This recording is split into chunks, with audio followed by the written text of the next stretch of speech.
শ্রী গুরু নিতাই গৌর সীতানাথ প্রেমানন্দে হরি হরি বল। মাননীয় ভক্তমণ্ডলী ভক্তিমতী মায়েরা, ভগবানের আরেক নাম হচ্ছে দর্পহারী মধুসূদন। তিনি কারোর দর্প জগতে রাখেননি বাবা, জগতে কারোর দর্প তিনি রাখতে পারেন না, তাই তার নাম দর্পহারী মধুসূদন। এই নামটা কে রাখলেন? ভগবানের এই নাম কে দিলেন?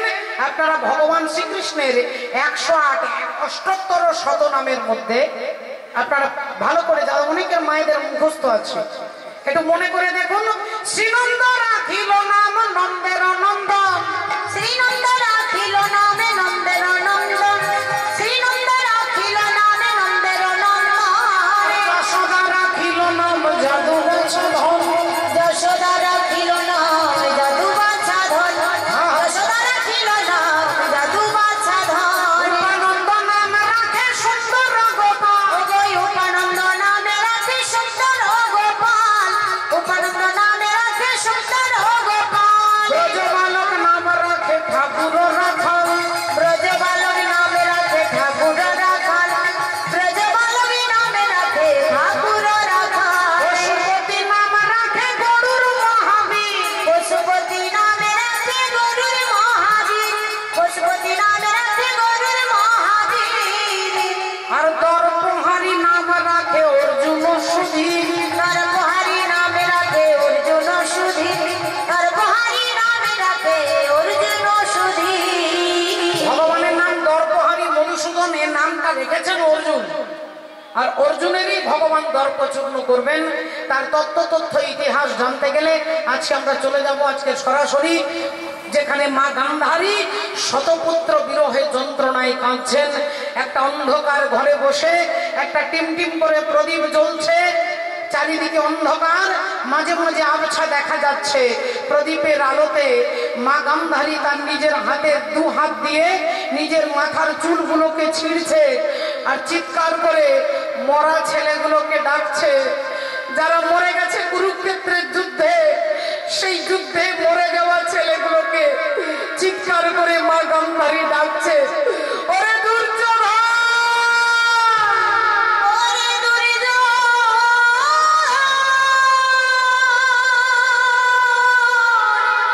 ওরে দুঃশাসন, ওরে দুঃশাসন রে। একবার ফিরে আয় বাবা, ফিরে আয়। আগেবার ফিরে আয়,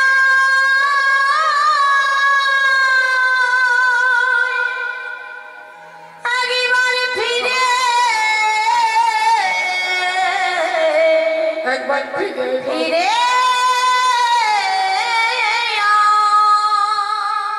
মা গান্ধারী মোড়া ছেলেগুলোকে ডাকছে আর চিৎকার করে কাঁদছে, চোখের জলে মুখ ভেসে যাচ্ছে, নিজের 2 হাত দিয়ে মাথার চুলগুলোকে ছিঁড়ছে, ধুলায় গড়াগড়ি দিয়ে কাঁদছে, একবার বুক চাপড়াচ্ছে, কখনো কপাল চাপড়াচ্ছে, আর বারবার ছেলেগুলোকে ডাকছে আর বলছে, পরাণের দুর্যোধনের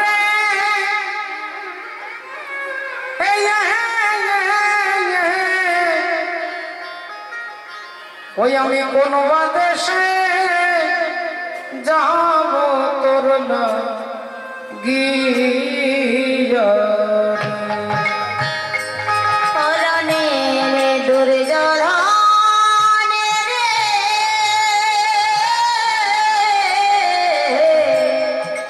কোন বাদেশে যাব তোর লাগিয়া রে। পরাণের দুর্যোধন রে,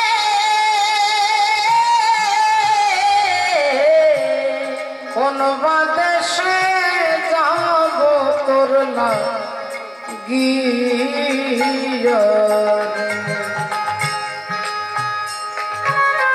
ওই আমার দেহে প্রাণ রহে,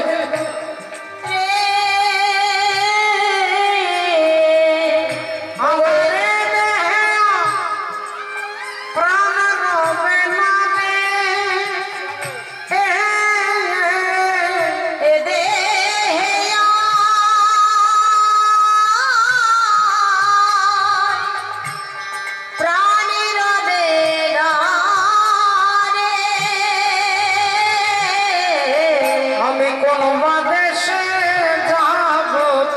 লাগিয়া পরনের দুর্যোধন রে কোন বাদেশে যাব তোর লাগিয়া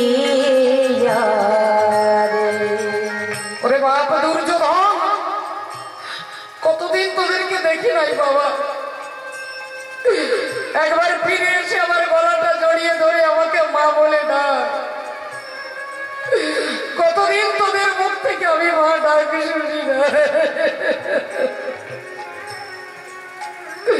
ওরে দুর্যোধন,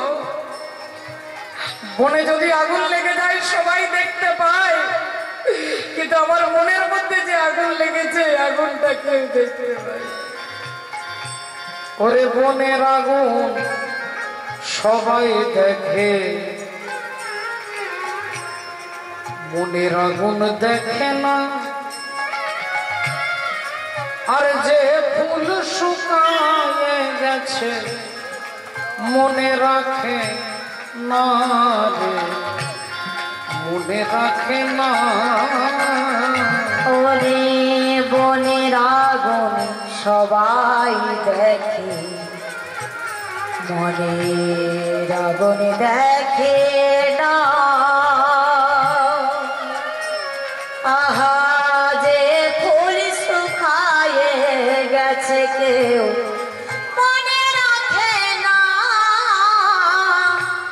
মনে রাখে না।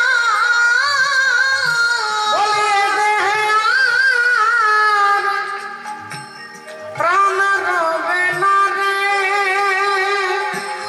এ দেহে আর ওরে খোকা রে।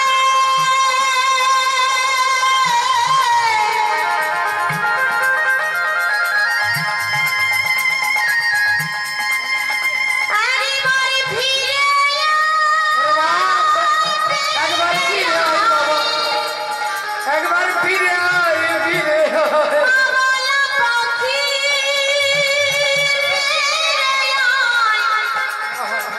ওরে দুর্যোধন রে, এ দেহে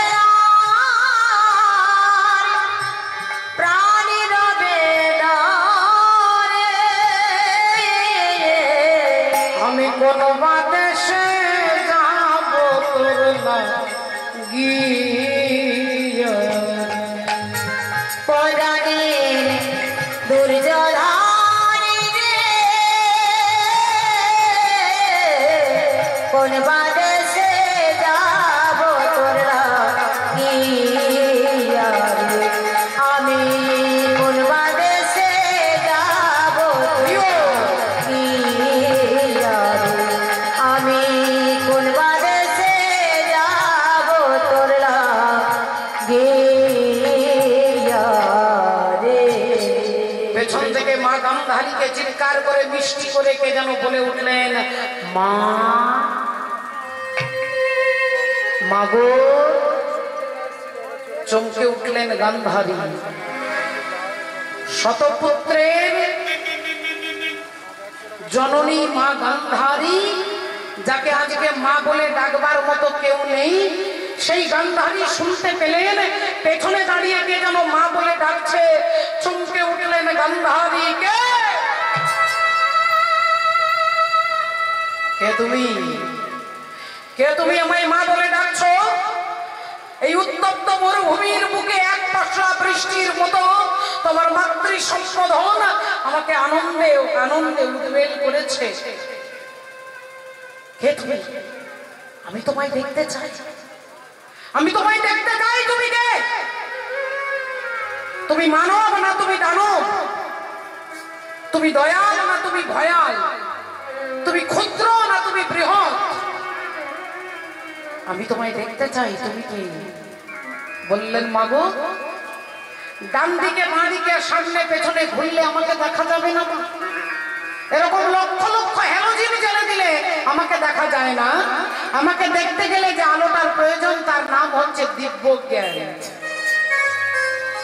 আর সেই দিব্য জ্ঞান আমি ভিন্ন জগতে কেউ দিতে পারে না। মা তুমি আমায় দেখবে আমি কে, এই দেখো মা আমি কে। আর যেই বলেছে অমনি গান্ধারী দেখছে, দেখে ভগবান কৃষ্ণ দাঁড়াইয়ে আছে, দেখে ভগবান কৃষ্ণ দাঁড়াইয়ে আছে, ভগবান কৃষ্ণ দাঁড়াইয়ে আছে, ভগবান কৃষ্ণ দাঁড়াইয়ে আছে। ও যে গান্ধারী চোখের কাছে, ভগবান কৃষ্ণ দাঁড়াইয়ে আছে, গান্ধারী চোখের কাছে ভগবান কৃষ্ণ দাঁড়াইয়ে আছে। দেখে গান্ধারী চোখের কাছে, ভগবান কৃষ্ণ দাঁড়াইয়ে আছে, গান্ধারীর চোখের কাছে ভগবান কৃষ্ণ দাঁড়াইয়ে আছে, আহা গান্ধারীর চোখের কাছে দেখে ভগবান কৃষ্ণ দাঁড়াইয়ে আছে, আহা গান্ধারীর চোখের কাছে ভগবান কৃষ্ণ দাঁড়াইয়ে আছে, দেখে ভগবান কৃষ্ণ দাঁড়াইয়ে আছে। সত্যি বাবা ঠাকুর ভক্তিমতী মায়েরা, যোগী যারে যোগে পায় না, ঋষি যারে ধ্যানে পায় না, অনন্ত অনন্ত কোটি কোটি জীব যাকে পাওয়ার জন্য সাধনা করে, সেই পরমাত্মা শ্রী হরি গান্ধারীর চোখের কাছে দাঁড়িয়ে আছে। গান্ধারী আঙুলটা তুলে বলে উঠলেন, তুমি সেই কৃষ্ণ, তুমি সেই কৃষ্ণ যে আমাকে মা বলে ডাকবার মতো কাউকে রাখলে না,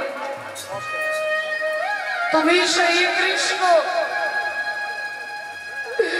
যে আমার বংশটাকে ধ্বংস করে দিয়ে, তুমি সেই কৃষ্ণ যারা যে আমার 100টা ছেলেকে মেরে ফেলেছে।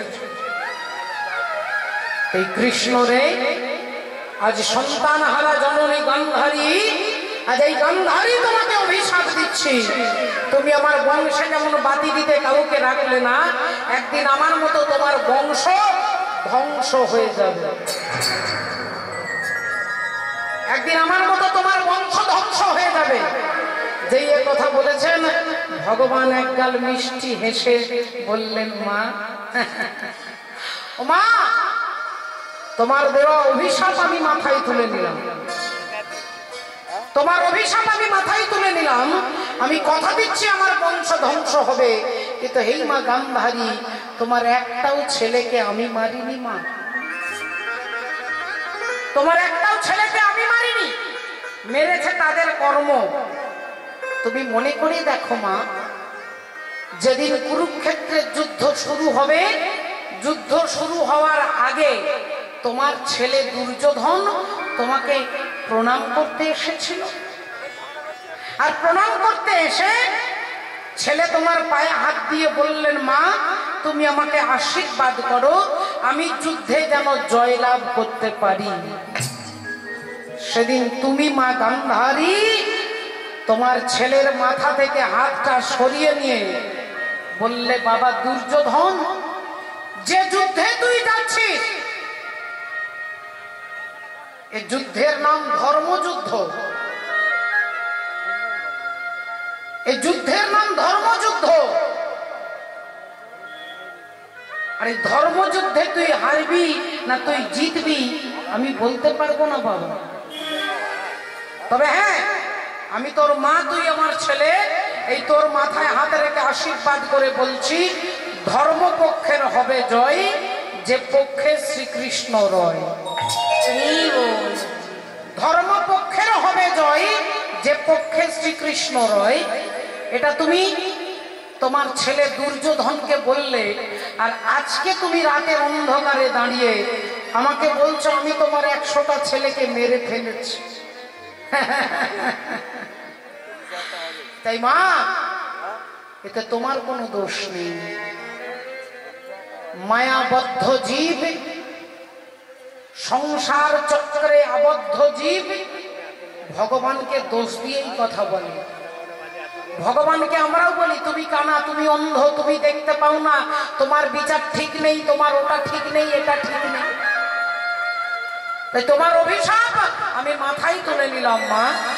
এই ভগবান অভিশাপ মাথায় নিয়ে হাঁটতে হাঁটতে আসছে এদিকে, এদিক দিয়ে ভগবান আসছে, এদিক দিয়ে অর্জুন আসছে। হরি বল রাধে রাধে। অর্জুন আসছে এদিক থেকে। ভক্তমন্ডলী ভক্তিমতী মায়েরা, সারাদিন আজ কৃষ্ণের সঙ্গে দেখা হয়নি, তাই রাত্রিবেলায় একবার কৃষ্ণের মুখটা না দেখলে ঘুম আসবে না। তাই অর্জুন এদিক থেকে আসছে আর ভগবান এদিক থেকে আসছে। রাধে রাধে। এখন অর্জুন গুনগুন করে গান গাইতে গাইতে আসছে, তেরে মর্জি কা मैं हूं गुलाम ओ मेरे हल बेले राम मेरे मर्जी का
কৃষ্ণ, নীল পদ্মের মতো তোমার বদন, নীল পদ্মের মতো তোমার সুন্দর বদন আজকে শুকিয়ে মলিন হয়ে গেছে কেন? মুখটা ছোট্ট হয়ে গেছে কেন? ভগবান বললেন ও কিছু নয়, তেমন কিছু নয়। তোমার জেঠিমা মানে মা গান্ধারী, তোমার জেঠিমা আমাকে অভিশাপ দিয়েছে। অর্জুন বললেন আমার জেঠিমা তোমাকে অভিশাপ দিয়েছে? তা আমার জেঠিমা তোমাকে কি অভিশাপ দিল? ভগবান বলছেন শোনো অর্জুন, তোমার জেঠিমা আমাকে কি অভিশাপ দিয়েছে জানো? আমার বংশ নাকি ধ্বংস হবে, আমার বংশ নাকি ধ্বংস হবে, আমার বংশ নাকি ধ্বংস হবে, আমার বংশ নাকি ধ্বংস হবে। তুমি শোনো অর্জুন, শোনো তবে বংশ নাকি ধ্বংস হবে, শোনো অর্জুন শোনো তবে বংশ নাকি ধ্বংস হবে। আমার বংশ নাকি ধ্বংস হয়ে যাবে। যে এ কথা বলেছে অর্জুন একটু হেসে ফেলেছে বাবা। আর হাসতে হাসতে বলছে কৃষ্ণ একটা কথা বলি শোনো, তোমাকে যে আমার জেঠিমা অভিশাপ দিয়েছে তোমার বংশ নাকি ধ্বংস হয়ে যাবে, তুমি ভয় পেও না, টেনশন নিও না, তুমি চিন্তা করো না। অভিশাপ সত্যি হয় না, অনেক সময় অভিশাপ মিথ্যে হয়ে যায়, তাই তুমি কোনো চিন্তা করো না, এই অভিশাপটা সত্যি হবে না। ভগবান বললেন কেন এ কথা বলছো কেন অর্জুন? তোমার মতো একজন বিজ্ঞ ব্যক্তি আর তুমি বলছো অভিশাপ সত্যি হয় না। অর্জুন বললেন শোনো কৃষ্ণ, আমাকেও অভিশাপ দিয়েছিল কুরুক্ষেত্রের মাঠে, যখন ভীষ্মদেবকে আমি সরসজ্জায় শুইয়ে দিয়েছি। সরসজ্জা, সর মানে তীর, শয্যা মানে বিছানা। তীরের বিছানায় বিশ্বদেবকে যখন এক একটা বাণ মারতে মারতে তার দেহের রোমকূপের থেকে তীরের সংখ্যা বেশি হয়ে গেছে। সেই তীরের বিছানায় তীরবিদ্ধ অবস্থায় বিশ্বদেব শুয়ে আছে। আর এদিকে পতিত পাবনী মা গঙ্গা দেবী অর্জুনকে বলছেন, ওরে অর্জুন, তুই এক মায়ের কাছে তার সন্তানের এই দুর্দশা করেছিস, তাই পতিত পাবনী গঙ্গা হয়ে আমি তোকে অভিশাপ দিচ্ছি, একদিন তোর ছেলের হাতে তোকে মরতে হবে, একদিন তুই তোর ছেলের হাতে মরবি, তোর পুত্রের হাতে তোর মৃত্যু হবে। এ কথা যেই বলে দিয়েছে, হরি বলে রাধে রাধে। এবার তুমি বলো তো কৃষ্ণ, আমাকে যে মা গঙ্গা অভিশাপ দিল, তা সেই অভিশাপটা কি সত্যি হয়েছে? তুমি বিচার করে বলো না। আমি নাকি আমার ছেলের হাতে মারা যাব, আমার ছেলেরাই কেউ বেঁচে নেই। আমার ছেলে অভিমন্যু মারা গেছে, আমার ছেলে শ্রুতকীর্তি মারা গেছে, আমার ছেলে ইরাবণ মারা গেছে, তাই আমার ছেলে বলতেই কেউ নেই। তা আমার ছেলে যখন রইল না, তাহলে আমার ছেলে আমাকে মারবে কি করে? তাহলে মা গঙ্গার দেওয়া অভিশাপটা মিথ্যে নয়? ভগবান বললেন অন্যান্য কাজ পরে করব, আগে অর্জুনের অহংকারটাকেই চূর্ণ করতে হবে, অর্জুনের অহংকারটাকেই চূর্ণ করতে হবে। তাই ভগবান কথাটাকে ঘুরিয়ে দিলেন, আর কথাটা ঘুরিয়ে বললেন, ঠিক আছে এসব কথা বাদ দাও, এসব বাদ দাও, এগুলো পরে অন্য কোনো এক সময় আলোচনা হবে। তুমি আগে বলো অর্জুন, তোমার দাদা যুধিষ্ঠির তিনি যে অশ্বমেধ যজ্ঞ করছে, তাই অশ্বমেধ যজ্ঞের ঘোড়াটা যজ্ঞ করে মন্ত্র দিয়ে ঘোড়াটাকে ছেড়ে দেওয়া হবে। ঘোড়াটা যে রাজ্যের ওপর দিয়ে যাবে, ধরুন দক্ষিণ 24 পরগনার ওপর দিয়ে ঘোড়াটা যাচ্ছে, দক্ষিণ 24 পরগনার রাজা যদি ঘোড়াটাকে ধরে, তাহলে পঞ্চপাণ্ডবের সঙ্গে যুদ্ধ করতে হবে। আর ঘোড়াটাকে যদি না ধরে, তাহলে দক্ষিণ 24 পরগনা পঞ্চপাণ্ডবের হয়ে যাবে। হাওড়া জেলার ওপর দিয়ে ঘোড়াটা ছুটবে, হাওড়া জেলার রাজা যদি ঘোড়াটাকে ধরে, তাহলে পঞ্চপাণ্ডবের সঙ্গে যুদ্ধ করতে হবে। আর যদি না ধরে, তাহলে হাওড়া জেলাটা পঞ্চপাণ্ডবের হয়ে যাবে। তাই তোমার দাদা অশ্বমেধ যজ্ঞ যে করছে, সেই যজ্ঞের ঘোড়াটা এখন কোন রাজ্যের ওপর দিয়ে যাচ্ছে? অর্জুন বললেন, এই কিছুক্ষণ আগে একটা খবর এসেছে, অশ্বমেধ যজ্ঞের ঘোড়া এখন যাচ্ছে কোথায় জানো? মণিপুর রাজ্যের ওপর দিয়ে। মণিপুরের ওপর দিয়ে ঘোড়াটা যাচ্ছে। মণিপুরে ছিল রাজা,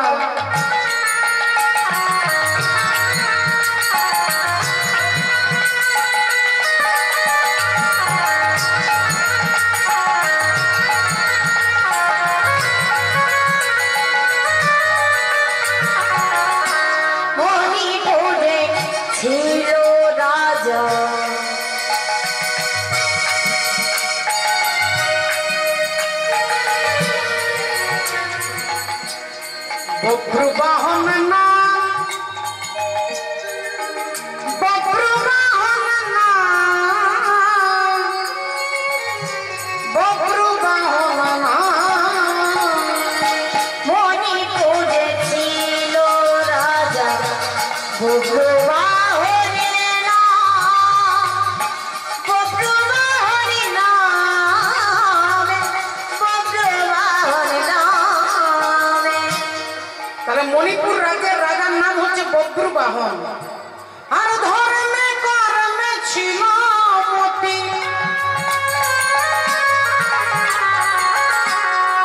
রাজা অতি গুণবান, অতি গুণবান। রাজা ধর্মে কর্মে ছিল মতি,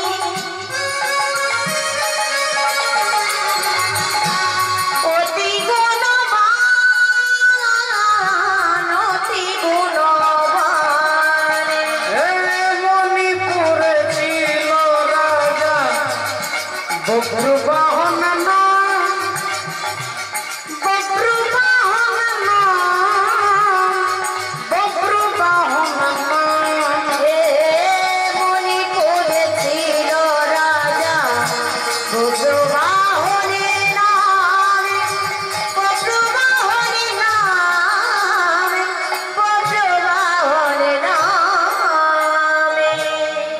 শ্রদ্ধেয় বাবা ঠাকুর ভক্তিমতী মায়েরা, মণিপুর রাজ্যের রাজার নাম বভ্রুবাহন। আর সেই বভ্রুবাহন আজকে তার রাজ্যের ওপর দিয়ে যুধিষ্ঠির অশ্বমেধ যজ্ঞের ঘোড়া চলে যাচ্ছে, আর রাজা বভ্রুবাহন সেই ঘোড়াটাকে ধরেছে। বাবা এখন ঘোড়াটাকে ধরেছে, দেখতে পেলেন ঘোড়ার কপালে একটা রূপোর পাতা, রূপোর পাতাতে লেখা আছে যে যিনি এই ঘোড়াটাকে ধরবে তিনি সতীর পুত্র, আর এই ঘোড়াটা ধরে যিনি ছেড়ে দেবে তিনি হচ্ছে অসতীর পুত্র।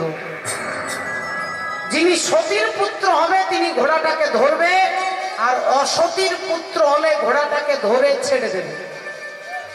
এখন বভ্রুবাহন ঘোড়াটাকে ধরেই তিনি ভাবলেন এই ঘোড়া তো আমি ছেড়ে দিতে পারবো না, তাহলে আমার মা অসতী হয়ে যাবে।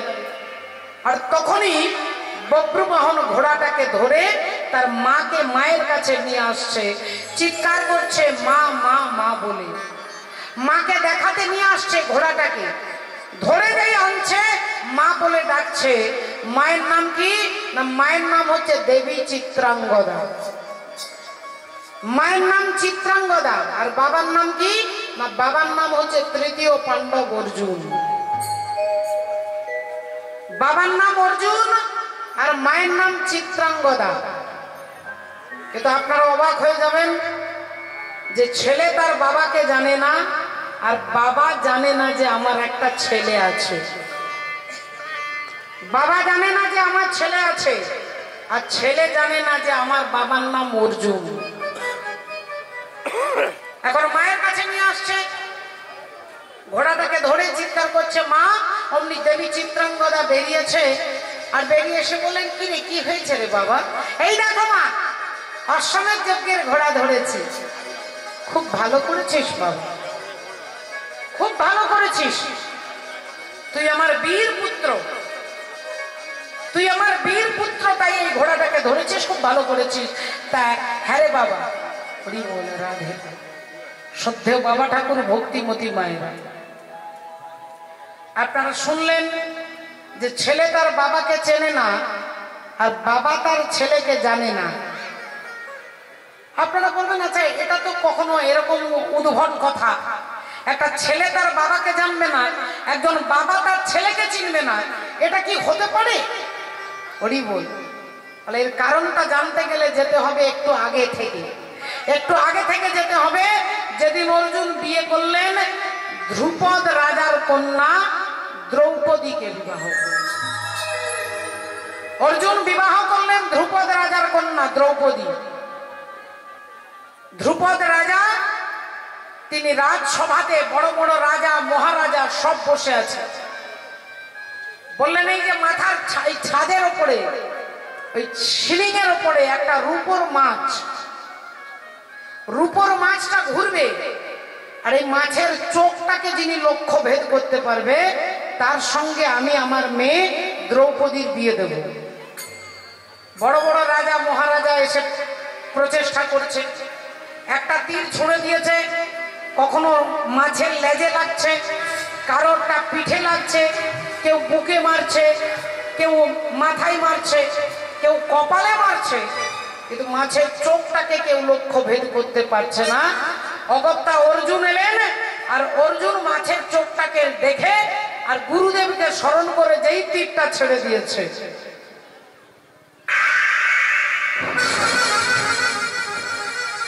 যেই তীরটা ছুড়ে দিয়েছে অমনি মাছের চোখটাকে লক্ষ্য ভেদ হয়ে গেছে। ধ্রুপদ রাজা বললেন আমার কন্যা দ্রৌপদীর সঙ্গে অর্জুনের বিবাহ হবে। তাহলে লক্ষ্যটাকে ভেদ করতে গেলে আগে লক্ষ্যটাকে স্থির করতে হবে। আমাদের লক্ষ্য বলে শিশুর নেহারি লক্ষ্য মাতৃস্তনপানে, মাতালের স্থির লক্ষ্য মদিরা সন্ধানে, সতী খুঁজে পুঁজিবারে পতির চরণ, কুলোটার লক্ষ্য হরে কিসে পরমন, বাঁদরের লক্ষ্য শুধু ফলের বাগান, শকুনির লক্ষ্য দুর্ভাগাড়ের সন্ধান, শৃগালের লক্ষ্য মৃতদেহ লয়ে টানাটানি, আর নিন্দুকের লক্ষ্য শুধু পরনিন্দা গ্লানি। জ্ঞানীর লক্ষ্য শুধু তর্ক উপার্জন, আর ভক্তের লক্ষ্য শুধু শ্রী হরির চরণ। তাহলে মাছের চোখটাকে লক্ষ্য ভেদ করে দ্রৌপদীর সঙ্গে অর্জুনের বিয়ে হয়ে গেল।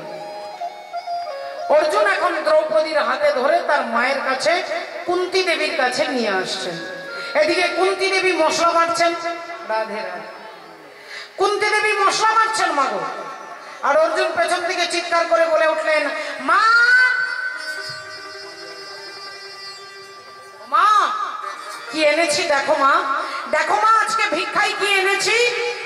কুন্তী দেবী মাথা না ঘুরিয়ে, ঘাড় না ঘুরিয়ে, না দেখেই বলে উঠলেন, যা এনেছিস বাবা, আজকে আমার শরীরটা ভালো নয়, আমাকে বাদ দিয়ে তোরা 5 ভাই সমান ভাগে ভাগ করে নি। অর্জুন বললেন, মাগো জননী একবার দেখো মা, একবার দেখো কি এনেছি, তারপরে তুমি কথা বলো, একবার দেখো। মা কুন্তী দেবী বললেন, আরে বাবা দেখবো না, দেখবো না, দেখবো না। কতবার বললাম দেখবো না, যা এনেছিস তোরা 5 ভাই মিলে ভাগ করে নে। অর্জুন বললেন, মা 2 বার হয়ে গেছে, আর বাকি আছে আর 1 বার। আরে একবার তোমাকে অনুরোধ করে বলছি মা, তুমি একবার দেখো। মা কুন্তী দেবী বললেন, আরে বাবা কতবার বলবো না, হ্যাঁ কতবার তোকে না বলবো, বললাম তো আমার শরীর খারাপ, আমাকে বাদ দিয়ে তোরা 5 ভাই মিলে সমান ভাগে ভাগ করে নে। যেই এ কথা বলেছে অর্জুন দ্রৌপদীর হাতটা ছেড়ে দিয়ে বললেন, দ্রৌপদী আজ থেকে তুমি একা আমার স্ত্রী নও, আজ থেকে একা আমার স্ত্রী নও, আজ থেকে তুমি আমাদের 5 ভাইয়ের স্ত্রী, আজ থেকে তুমি আমাদের 5 ভাইয়ের স্ত্রী। রাধে রাধে। তুমি যুধিষ্ঠির স্ত্রী, তুমি ভীমের স্ত্রী, তুমি আমার স্ত্রী, তুমি নকুল সহদেব, তুমি 5 ভাইয়ের স্ত্রী। আর যেই এ কথা বলেছেন সঙ্গে সঙ্গে যুধিষ্ঠির দাদা চিৎকার করে উঠেছেন, অর্জুন পাগলের মতো কি বলছিস তুই, হ্যাঁ পাগলের মতো কি কথা বলছিস? একজন নারীর 5টা স্বামী? অর্জুন বললেন, দাদা আমি বলিনি, বাক্যটা আমার বাক্য নয়, আদেশটা আমার আদেশ নয়। মা বলেছেন যা এনেছিস 5 জনে মিলে ভাগ করে নি। বললেন মা বলে দিয়েছে বলে কি এরকম একটা উদ্ভট কথা তুই বলবি? অর্জুন বললেন, আবার বলছি দাদা, কথাটা আমি বলিনি, মা বলেছে যা এনেছিস 5 জনে মিলে ভাগ করে নি। না মা না দেখে, না জেনে, না বুঝে বলেছে। অর্জুন বললেন, কিন্তু মা তো বলেছে, একবার নয় 3 বার বলেছে। আর মায়ের সংবিধানকে কেটে দেবার ক্ষমতা আমার নেই। তাই দাদা আজ থেকে দ্রৌপদী তোমারও স্ত্রী, আমাদের সকলের স্ত্রী। যেই বলেছে যুধিষ্ঠির বললেন, এটা মেনে নিতে পারবো না, এটা কখনো হতে পারে না। অর্জুন আর যুধিষ্ঠির দাদার মধ্যে তর্ক হচ্ছে, আর 2 জনের মাঝখানে আজকে কে এসে দাঁড়িয়েছে? অন্তরে জামি শ্রী গোবিন্দ, অন্তরে জানিয়া, অন্তরে জানি শ্রী গোবিন্দ, অন্তরে জানিয়া, অন্তরে জানি শ্রী গোবিন্দ, অন্তরে জানিয়া। যুধিষ্ঠির সম্মুখেতে দাঁড়ালো আসিয়া, যুধিষ্ঠির সম্মুখেতে দাঁড়ালো আসিয়া, যুধিষ্ঠির সম্মুখেতে দাঁড়ালো আসিয়া। একবার মুখোমুখি দাঁড়িয়েছেন ভগবান, আর দাঁড়িয়ে বললেন, কি ব্যাপার তোমরা 2 ভাই মিলে তর্ক করছো কেন, কি হয়েছে? যুধিষ্ঠির অমনি কৃষ্ণের হাতে ধরে বলছে, কৃষ্ণ তুমি আজকে একটা বিচার করে দাও। অর্জুন একটা হাতে ধরে বলছেন, কৃষ্ণ আজকে তুমি একটা বিচার করে দাও। যুধিষ্ঠির দাদা বললেন, জানো কৃষ্ণ, অর্জুন বলছে দ্রৌপদী নাকি আমাদের 5 জনের স্ত্রী। আর অর্জুন বললেন, কৃষ্ণ আমি বলিনি, মা বলেছে যা এনেছিস 5 জনে মিলে ভাগ করে নি। আমরা তর্ক করব না, আমরা ঝগড়া করব না, আমরা ঝামেলাও করব না, আজকে তুমি যা বলবে তাই হবে, তুমি যা বলবে তাই হবে। যুধিষ্ঠির বলছে, হ্যাঁ তুমি যা বলবে তাই হবে। অর্জুন বললেন, আজকে তুমি আমাদের যা আদেশ দেবে আমরা তাই মাথা পেতে নেব। ভগবান একটুক্ষণের জন্য চুপ করে গেলেন, চোখটাকে বন্ধ করে নিলেন। তারপরেই তিনি বলে উঠলেন, অর্জুন তুমি বা যা বলেছো তাই সত্যি, আজ থেকে দ্রৌপদী তোমাদের 5 জনের স্ত্রী হবে। কেন বললেন? বলেন একজন সতী সাধ্বী রমণী কুন্তী দেবী একজন কৃষ্ণ ভক্তি পরায়ণা নারী, কুন্তী দেবী একজন সতী সাধ্বী নারী। তাই মা যখন কৃষ্ণ ভক্তি পরায়ণা মা যেখানে সংবিধান দেবে সেখানে ভগবানেরও কলম চলবে না, সেখানে ভগবানও কলম দিতে পারবে না। রাধে রাধে। তাই আজ থেকে দ্রৌপদী তোমাদের 5 জনের স্ত্রী। যুধিষ্ঠির মেনে নিলেন, ভীম মেনে নিলেন, সবাই মেনে নিলেন, কিন্তু আমরা মানতে পারি না। আমাদের একটু কিঞ্চিত কিন্তু একটা বোধ হয়, একটা নারীর 5টা স্বামী, এটা কি কখনো হতে পারে? আচ্ছা মায়েরা দেখুন ভালো করে, একা দ্রৌপদীর 5টা স্বামী নয়, এখানে আমরা যারা যারা বসে আছি আমরা আমাদের সকলের স্বামী 5 জন। আর সেই 5 জন স্বামীকে না ক্ষিতি অপ তেজ মরুত বোম। ক্ষিতি মানে মাটি, অপ মানে জল, তেজ মানে আগুন, মরুত মানে বাতাস, বোম মানে আকাশ। আর এই 5টা তত্ত্ব দিয়েই আমাদের দেহটা তৈরি হয়েছে। এই পঞ্চভৌতিক এই দেহ, ক্ষিতি অপ তেজ মরুত বোম, 5টা ভূত। তাহলে ভালো করে দেখুন, একটু লক্ষ্য করে, ইন্দ্রের পুত্রকে না, ইন্দ্রের পুত্র হচ্ছে অর্জুন, ইন্দ্র হচ্ছে জলের দেবতা, তাহলে অপ। বাতাস হচ্ছে পবন দেবতা, আর পবন দেবতার ছেলেকে না ভীম। তাহলে পঞ্চভৌতিক এই দেহ, আর এই দেহটাকেই তো আমি মনে করি আমি চৈতালি চট্টোপাধ্যায়, এটাকেই তো আমি আমার মনে করি। তাহলে দেহটাই হচ্ছে আমাদের স্বামী। সেই অর্থে 5টা স্বামী হচ্ছে যুধিষ্ঠির, ভীম, অর্জুন, নকুল, সহদেব। হরি বল। আগে বিচার করে দেখতে হবে বাবা ঠাকুর কত বড় কথা তত্ত্বদর্শী মহাজন গানের মধ্যে বলেছে। আপনারা গানটা শুনেছেন, আমি আপনাদের মনে করিয়ে দেওয়ার জন্য। হ্যাঁ হ্যাঁ, ও তারে বেদ পুরাণে ঋষি গণে,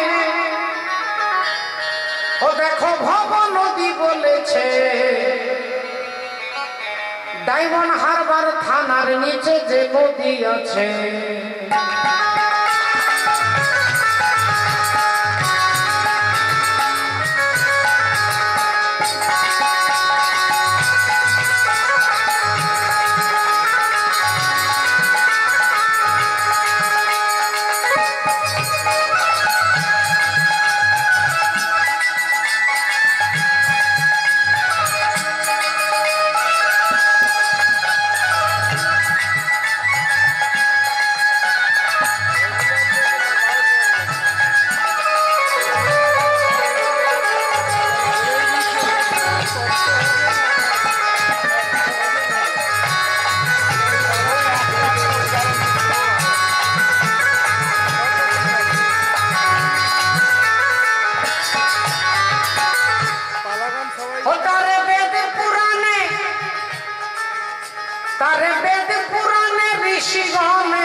দেখুন লক্ষ্য করে, ডায়মন্ড হারবার আপনাদের 24 পরগনা জেলায়। আর 24 পরগনা, 24 তাহলে 24টা তত্ত্ব দিয়ে আমাদের দেহ তৈরি হয়। সদা বলো তত্ত্ব তত্ত্ব কত তত্ত্ব শুনো 24 তত্ত্বেতে হয় দেহেরও গঠন। পঞ্চভূত খ্যাতি অতেজ মরুদ বোম ষড়রিপু লোভ মোহ মাৎসর্য ক্রোধ কাম। 10 ইন্দ্রিয় মতে তারা হয়তো পৃথক, জ্ঞানেন্দ্রিয় কর্মেন্দ্রিয় আদি এইসব। জ্ঞানেন্দ্রিয় চক্ষু নাসা জিহ্বা কর্ণ ত্বক, কর্মেন্দ্রিয় হস্ত পদ বুদ্ধ লিঙ্গ বাক। মহাভূত অহংকার আর হয় জ্ঞান, এই তো হয় 24 তত্ত্ব নিরূপণ।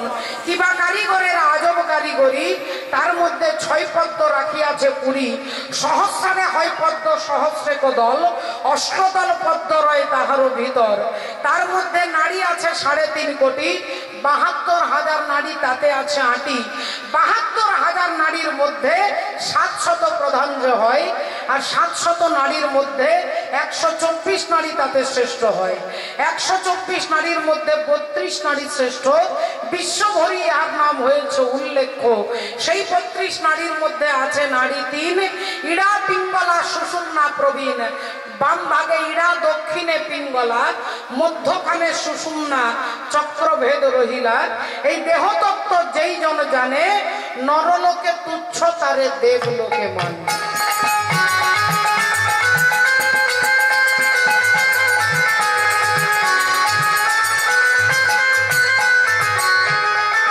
ও নদীর জোয়ার ভাটা হয়, তারে হুগলি নদী কয়। আর তার নিচে কামরূপে কুম্ভীর ডুবে রয়। তার নিচে কামরূপে কুম্ভীর ডুবে রয়। তার নিচে কামরূপে কুম্ভীর ডুবে রয়। ও তারে পার হয়ে যাবে চলে, তারে পার হয়ে যাবে চলে। বলি এমন সাধিকার আছে, ডায়মন্ড হারবার থানার নিচে যে নদী আছে, ডায়মন্ড হারবার থানার নিচে যে নদী আছে। তারে বেদে পুরাণে ঋষি গণে ভব নদী বলেছে। ডায়মন্ড হারবার থানার নিচে নদী আছে। রাধে ডায়মন্ড হারবার থানার নিচে যে নদী আছে। ডায়মন্ড হারবার থানার নিচে যে নদী আছে। তাহলে এই পঞ্চভৌতিক দেহটা হচ্ছে পঞ্চ পাণ্ডব, আপনারও আমারও জগতের সকলের। তাই সেই অর্থে দ্রৌপদী 5টা স্বামী, ভুল করবেন না মা গো। রাধে রাধে। অহল্যা, কুন্তী, তারা, মন্দোদরী, দ্রৌপদী, এই পঞ্চকন্যা সরেত নিত্যম। সকালবেলায় উঠেই 5 জনের নাম বললে নারী জাতি স্ত্রী জাতির কি হয় বলে, তার স্বামীর পরমায়ু বৃদ্ধি হয়। এই 5 জনের নামটাকে প্রতিদিন উচ্চারণ করলে আপনার সৌভাগ্য বৃদ্ধি হবে। তাই উল্টো দৃষ্টিভঙ্গিতে কিন্তু বিচার করলে অপরাধ হয়ে যাবে। আজ থেকে তোমাদের 5 জনের স্ত্রী হচ্ছে দ্রৌপদী। 1 বছর 1 জনের কাছে থাকবে। 1 বছর যুধিষ্ঠির, 1 বছর ভীম, 1 বছর নকুল, এভাবে। কিন্তু একটা কথা তোমাদেরকে মনে রাখতে হবে, দ্রৌপদী যখন যার ঘরে থাকবে, সেই ঘরে কিন্তু বিনা অনুমতিতে কেউ ঢুকতে পারবে না। বিনা অনুমতিতে কেউ ঢুকতে পারবে না। দ্রৌপদী যার ঘরে থাকুক, ভীমের ঘরে কি নকুলের ঘরে, সেই ঘরে কিন্তু বিনা অনুমতিতে যিনি ঢুকবে, তাকে 12 বছরের নির্বাসনে চলে যেতে হবে। 12 বছরের জন্য নির্বাসন। সংসার ত্যাগ করে, পিতা মাতা আত্মীয় পরিজন সবাইকে ত্যাগ করে 12 বছরের জন্য নির্বাসনে চলে যেতে হবে। ভগবান এই বিধান দিয়ে চলে গেলেন, আর সেই মতো সেই বিধান অনুযায়ী চলছিল জীবন। এভাবে বছরের পর বছর চলতে চলতে একদিন দ্রৌপদী যুধিষ্ঠির স্বামীর ঘরে দুপুর বেলায় তার স্বামীর চরণ সেবা করছে। যুধিষ্ঠির শুয়ে আছেন, দ্রৌপদী পা টিপে দিচ্ছেন, চরণ সেবা করছেন। আর এদিকে অর্জুন দাঁড়িয়ে আছেন মাঠের মধ্যে। একজন ব্রাহ্মণ ছুটতে ছুটতে আসছে, বাঁচাও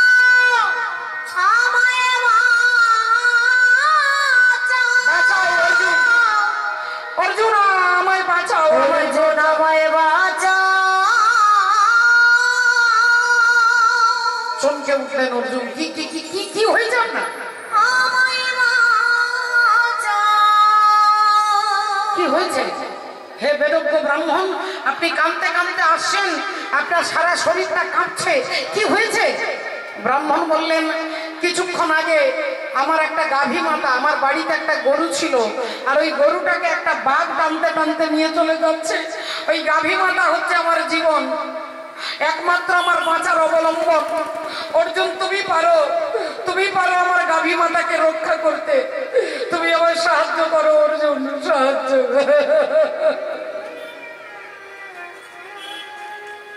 অর্জুন বললেন, দেখুন আমি আপনার সাহায্য করতে পারলে খুশি হতাম, কিন্তু আমি আপনাকে সাহায্য করতে পারছি না। তার কারণ আপনার বাঘটা যে গরুটাকে নিয়ে যাচ্ছে, বাঘটাকে মারতে গেলে যে তীর ধনুকের দরকার, সেই তীর ধনুকটা এখন আছে কোথায় না সেই ঘরে, যে ঘরে যুধিষ্ঠির আর দ্রৌপদী রয়েছে। যুধিষ্ঠির দ্বারা দ্রৌপদী মা রয়েছেন, সেই ঘরের মধ্যে আমার গান্ডীর ধনুকটা রয়েছে। এখন আমি যদি ঢুকে যাই তাহলে 12 বছরের নির্বাসনে চলে যেতে হবে, সবাইকে ছেড়ে দিয়ে 12 বছর জঙ্গলে জঙ্গলে গাছের তলায় কাটাতে হবে। ব্রাহ্মণ বললেন, তাহলে তুমি তোমার স্বার্থের জন্য ধর্মকে রক্ষা করবে না? ধর্ম রক্ষাতি রক্ষিতা, তোমার ধর্মই তোমাকে রক্ষা করবে, এই জগতে কেউ রক্ষা করবে না। বল, ধর্ম রক্ষাতি রক্ষিতা, তুমি ক্ষত্রিয় ধর্ম রক্ষা করতে পারছো না অর্জুন। ক্ষত্রিয় ধর্মই হচ্ছে কোন দুঃখী ব্যক্তিকে সাহায্য করা, আর আমি ব্রাহ্মণ, আমার সাহায্য তুমি করবে না? অর্জুন বললেন, মাফ করবেন, আমার ভুল হয়ে গিয়েছিল, আমি নিজে ভুলে গিয়েছিলাম আমার কর্তব্যটা কি, আপনি একটু দাঁড়ান, আমি এক্ষুনি আসছি। এই বলে বিনা অনুমতিতে সেই ঘরে ঢুকে গান্ডীর ধনুকটাকে এনে বাঘটাকে হত্যা করে আর ব্রাহ্মণের গাভী মাতাকে অর্জুন ফিরিয়ে দিয়েছে। গাভী মাতাকে ফিরিয়ে দিলেন, ব্রাহ্মণ আশীর্বাদ করে চলে গেলেন। অর্জুন দেখলেন আমি বিনা অনুমতিতে ঢুকেছি, তাহলে 12 বছরের নির্বাসনে যেতে হবে। অর্জুন এসে দাঁড়িয়েছেন হাত জোড় করে, বিদায় দাদা, বিদায়, আমি চলে যাই, আমি চলে যাই,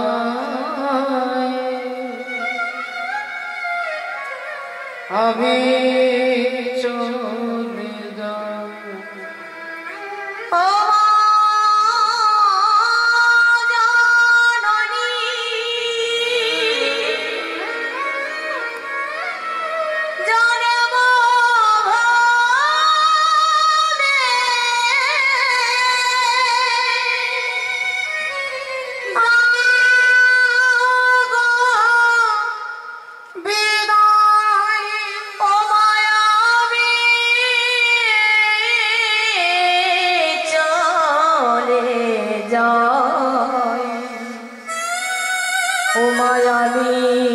চলে যায়।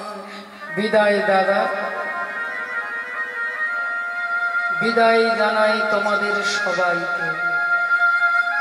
যুধিষ্ঠির দাদা বললেন, ওরে ভাই অর্জুন, তুই যাস না ভাই, তুই যাস না,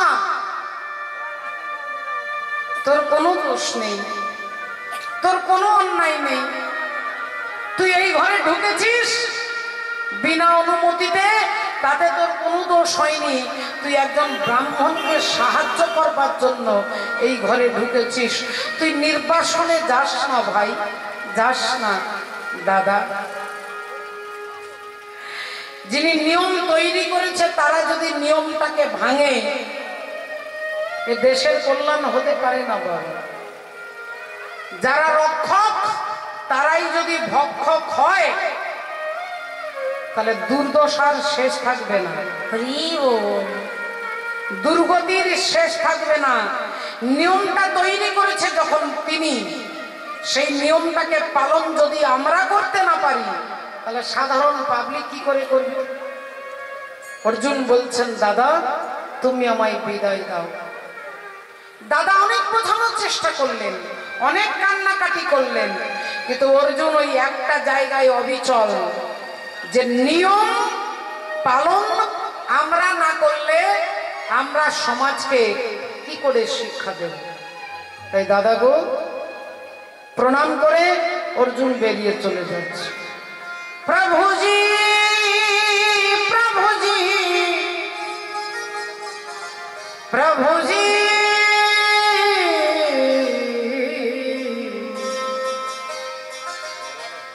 प्रभु जी तुम चंदन हम पानी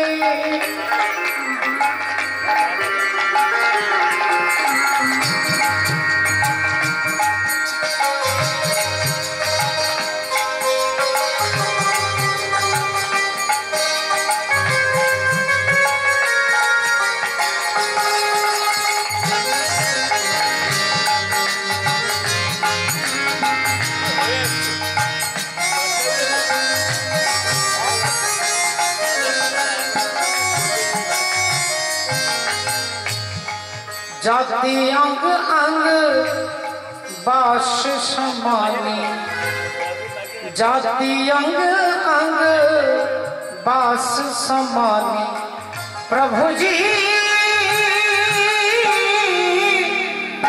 तुम चंदन हम पानी गमा पानी तुम चंदन हम पानी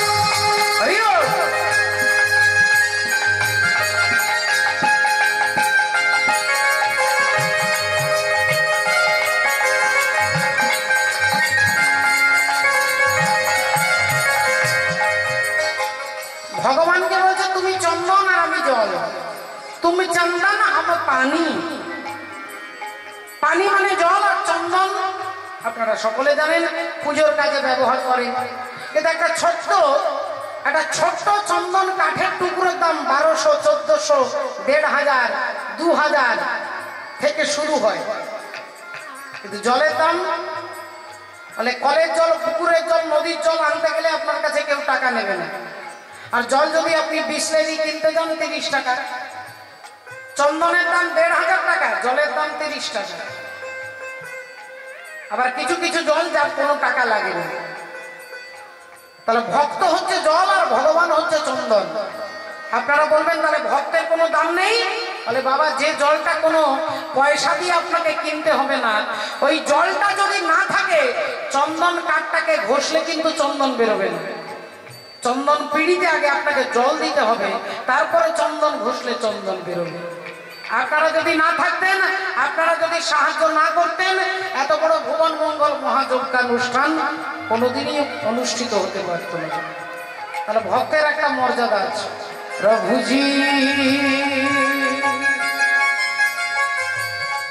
तुम घन बना हम मोरा मोरा तुम घन बना हम मोरा रे प्रभु जी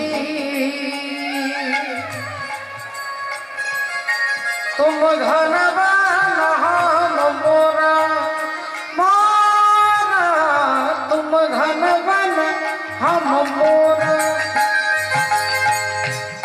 जैसे चितमत चंद्र चकोरा जैसे चितमत चंद्र चकोरा प्रभु जी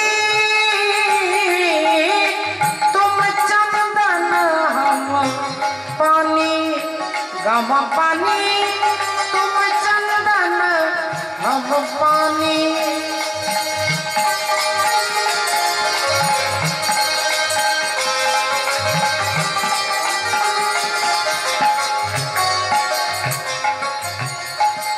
प्रभु जी तुम स्वामी हम दासा तुम स्वामी हम दासा तुम स्वामी हम दासा तुम स्वामी हम दासा ऐसी भक्ति कर रे दासा ऐसी भक्ति कर रे दासा प्रभु जी तुम चंदन हम पानी पानी तुम चंदन हम पानी पानी तुम चंदन हम पानी। अर्जुन चले যাচ্ছেন 12 বছরের জন্য নির্বাসনে হাঁটতে হাঁটতে চলে যাচ্ছেন। আজ চলিতে চলিতে পথে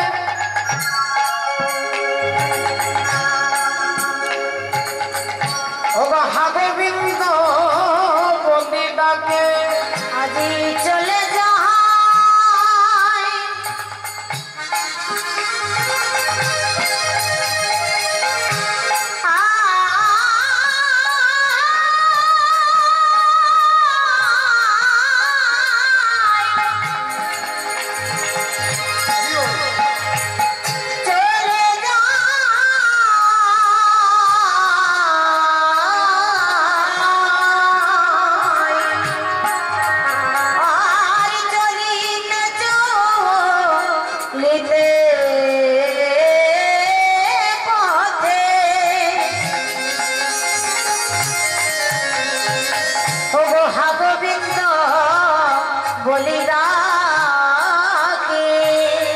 বলি কথা তুমি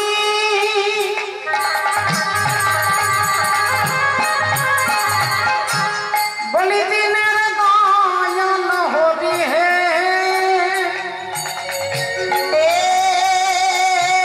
কোথা তুমি দিনের দয়াল হরি কোথা তুমি দিনের দয়াল হরি হে কোথা তুমি দিনের দয়াল হরি নেচে নেচে চলে যাই নেচে নেচে চলে যাই শ্রী গোবিন্দের নাম গাই নেচে নেচে চলে যাই ওগো শ্রী গোবিন্দের নাম গাই নেচে নেচে চলে যাই শ্রী গোবিন্দের নাম গাই আহা নেচে নেচে চলে যাই গো শ্রী গোবিন্দের নাম গাই নেচে নেচে চলে যাই গো গোবিন্দের নাম গায় নেচে নেচে চলে যাই গো শ্রী গোবিন্দের নাম গাই নেচে নেচে চলে যায় অর্জুন চলিল গোবিন্দের নাম গায় ওগো শ্রী গোবিন্দের নাম গেয়ে যায় গো শ্রী গোবিন্দের নাম গেয়ে যায় ভক্তিমতী মায়েরা দেখুন রাধে রাধে উমা ভগবান বলেছেন ভক্ত আমার মাতা পিতা ভক্ত আমার গুরু আর ভক্তই আমার নাম রেখেছেন বাঞ্ছা কল্পতরু। ভক্ত খাওয়ালে দেখো তবে আমি খাই অভক্তের অমৃতের দিকে ফিরিয়ে আনা চাই। অভক্ত ব্যক্তি বলে যদি 56 ভোগ রান্না করে আমাকে দেয় আমি তার দিকে ফিরেও তাকাই না। আর বিদুরের স্ত্রী ভগবানকে কলার চপা খাওয়াচ্ছেন, ভগবান দাঁড়িয়ে দাঁড়িয়ে কাঁদতে কাঁদতে আনন্দে আপ্লুত হয়ে বিদুরের স্ত্রী পরাশরী দেবীর হাত থেকে কলার চপা খাচ্ছেন। বাবা তাহলে তিনি খাচ্ছেনটা কি না লৌকিক দৃষ্টিতে আপনারা বলবেন কলার চপা, বললেন না ওই চপার মধ্যে যে ভক্তির মাখনটা মাখানো আছে, ভক্তিটা যে মাখানো আছে, ওই কলার চপার মধ্যে যে চোখের জলটা মাখানো আছে, প্রেমের প্রেমাশ্রু, ওই অশ্রুটাকে আমি খাচ্ছি। ভক্তরা বললেন, যদি তুমি চোখের জলটাই খাচ্ছ, তা বিদুরের স্ত্রী কাঁদছে, চোখের জল গড়িয়ে গড়িয়ে গালে পড়ছে। ভগবান বলছে, যদি আমি গালটা চেটে চেটে খাই, যদি গাল চেটে চেটে খাই, তাহলে লোকে আমার নিন্দে করবে না? লোকে আমার নিন্দে করবে। এই চোখের জলটাকে কলার চপাতে মিশিয়ে তারপরে খাচ্ছে। মূল বক্তব্যটা কি না? মূল বক্তব্য হচ্ছে ভক্তি, প্রেম। সেই প্রেমময় গোবিন্দ আছে, তার নাম করতে করতে অর্জুন চলে যাচ্ছেন। এখন হাঁটতে হাঁটতে, চলতে চলতে, কখনো জঙ্গলে, কখনো পাহাড়ের গুফাতে, কখনো গাছের তলায়, কখনো মাঠে ঘাটে থাকে, গাছের ফল খায়, গাছের পাতা খায়, ঝর্ণার জল খেয়ে 1 বছর, 2 বছর, 5 বছর, 10 বছর পেরিয়ে গেল। 10টা বছর পেরিয়ে গেল, বাকি আছে আর মাত্র 2 বছর। এই 2 বছর পার করে দিতে পারলে আমি আবার আমার দাদা যুধিষ্ঠির কাছে, আবার আমি মা কুন্তি দেবীর কাছে, আবার দ্রৌপদীর কাছে ফিরে যেতে পারবো। এই আশায় 10টা বছর পার করে দিলেন অর্জুন। অর্জুনের চুলগুলো হয়ে গেছে বড় বড়, গোপ দাড়ি হয়ে গেছে বড়, নখগুলো বড় বড় হয়ে গেছে, গায়ের রংটা চেঞ্জ হয়ে গেছে। অর্জুন হাঁটতে হাঁটতে আসছে, চলে এসেছে কোথায়? 11 বছর পেরিয়ে গেল, বাকি আছে আর 1টা বছর। কোন রকমে যদি পেরিয়ে যায়, 12 বছর হয়ে গেলে আমি দাদার কাছে ফিরে যাব। এই আশায় চলতে চলতে চলতে অর্জুন নিজের অজান্তেই প্রবেশ করে গেছে মণিপুর রাজ্যে। মণিপুর রাজ্যে চলে এসেছে অর্জুন, কিন্তু অর্জুন জানে না যে এটা মণিপুর রাজ্য। অর্জুনের জানা নেই মা। এখন তিনি একটা গাছের ছায়াতে হাতের উপরে মাথাটা রেখে আর একটু বিশ্রাম করছেন, একটু ঘুমিয়ে গেছে আর কি। আর সেই সময় মণিপুর রাজ্যের রাজা, যার নাম হচ্ছে চিত্রভানু, সেই চিত্রভানুর একমাত্র আদরের কন্যা, যার নাম হচ্ছে দেবী চিত্রাঙ্গদা। সেই চিত্রাঙ্গদা দেবী, তিনি ছেলেদের মতো ধুতি পাঞ্জাবি পরেছে, মাথার চুলটাকে উঁচু করে খোপা বেঁধে, তারপরে তার উপরে মুকুট পড়েছে, কোমরে তলোয়ার নিয়েছে, পিঠে নিয়েছে তীর ধনুক, ঘোড়ার পিঠে চেপে রাজকুমারী রাজপুত্র সেজে রাজ্য দর্শন করতে যাচ্ছে। ঘোড়ার পিঠে চেপেছে, ঘোড়া টকবক টকবক টকবক করে ছুটছে, আর ছুটতে ছুটতে ছুটতে ঘোড়াটা একটা জায়গায় এসে দাঁড়িয়ে গেছে, যেখানে অর্জুন রাস্তার মাঝখানে, রাস্তার পাশে হাতের উপরে মাথাটা রেখে ঘুমোচ্ছে। অমনি চিত্রাঙ্গদা দেবী বলে উঠলেন, এই যে উঠুন, এখান থেকে উঠুন, উঠুন, রাস্তা ছাড়ুন, আমি এদিক দিয়ে যাব। অর্জুনের ঘুমটা ভেঙে গেছে মা। অর্জুন অমনি তাকিয়ে দেখছে এক অপূর্ব সুন্দর রাজপুত্র। কি সুন্দর ছেলেটা দেখতে গো, আহা, দেখলেই চোখ জুড়িয়ে যায়। কি সুন্দর বাচ্চা ছেলেটা দেখতে। যাক, অর্জুন জিজ্ঞাসা করলেন, হ্যাঁ কিছু বলছেন? চিত্রাঙ্গদা বললেন, এখান থেকে সরে যান, আমার ঘোড়ার পিঠে চেপে আমি এইখান দিয়ে পেরোবো, আপনি সরে যান। অর্জুন বললেন, দেখুন, আমি যদি রাস্তায় শুয়ে থাকতাম, আমি অবশ্যই সরে যেতাম, কিন্তু আমি রাস্তার পাশে শুয়ে আছি, রাস্তাতে শুয়ে নেই। আপনি এক কাজ করুন, আমার পাশ দিয়ে চলে যান, আর নইলে আমাকে ডিঙে চলে যান। দেবী চিত্রাঙ্গদা বলে উঠলেন, কুকুর, বেড়াল, পশু পাখি, কীট পতঙ্গ কাউকে ডিঙে যেতে নেই বাবা। আপনার অজান্তে আপনি কাউকে না জেনে ডিঙে ফেলেছেন সে কথা বলছি না। আপনি রাস্তায় একটা কুকুর শুয়ে আছে, ভাবলেন লাফ দিয়ে চলে যাব, আপনার পুণ্য ক্ষয় হয়ে যাবে না। একটা ছাগল শুয়ে আছে, একটা কুকুর শুয়ে আছে, কোনো প্রাণী শুয়ে আছে, আপনি পায়ের ডিঙে চলে যাচ্ছেন, আপনি ভাবছেন আমার গায়ে, ওর গায়ে তো পাটা লাগছে না, আপনি যে ডিঙে যাচ্ছেন তাহলে আপনার পুণ্য ক্ষয় হয়ে যাবে, কমে যাবে। আর রেগে গিয়ে যদি কেউ কাউকে লাঠি মারে, যদি কাউকে কেউ লাঠি মারে, পুণ্য সঙ্গে সঙ্গে জিরো হয়ে যাবে, সঙ্গে সঙ্গে তার পুণ্য জিরো হয়ে যাবে। 144 বছর পরে মহাকুম্ভে অনেকে স্নান করতে গেছেন, মহাকুম্ভে স্নান করে যে পুণ্য আপনি অর্জন করেছেন, আপনি এসে কাউকে রেগে গিয়ে একটা লাঠি মারুন, পুণ্য ইজ ইকুয়াল টু জিরো হয়ে যাবে, শূন্য হয়ে যাবে।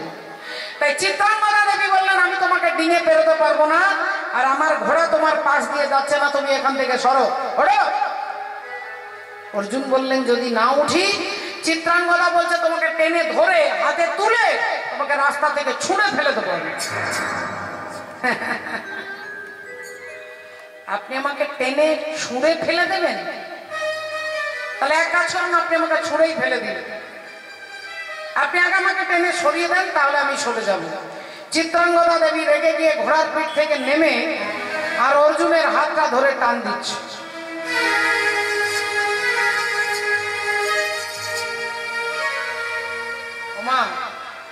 হাতটা ধরে আর যেই টান দিচ্ছে, রাধে রাধে, যেই হাতটা ধরে টানছে, এক চুল অর্জুনকে নড়াতে পারছে না, এক চুল অর্জুনকে নড়াতে পারছে না, বারবার চেষ্টা করছে, কিছুতেই পারছে না। এবার অর্জুন কি করেছে, হালকা করে চিত্রাঙ্গদাকে টান দিয়েছে। সে তো জানে না, অর্জুন তো জানে না যে কোনো মহিলা, কোন নারী, এটা তো জানে না, জানে একটা রাজপুত্র। এখন টানটা যেই দিয়েছে, অমনি দেবী চিত্রাঙ্গদা অর্জুনের পায়ে হুমড়ি খেয়ে পড়েছে। আর যেই হুমড়ি খেয়ে পড়েছে, অমনি মাথার মুকুটটা খুলে গেছে। আর মাথার মুকুটটা যেই খুলে গেছে, লম্বা লম্বা চুলগুলো খুলে গেছে, এক পিঠ ভর্তি কালো কোকড়ানো সুন্দর চুল, টানা টানা চোখ। অর্জুন দেখেই চমকে গেল, দেখেই চমকে গেলে।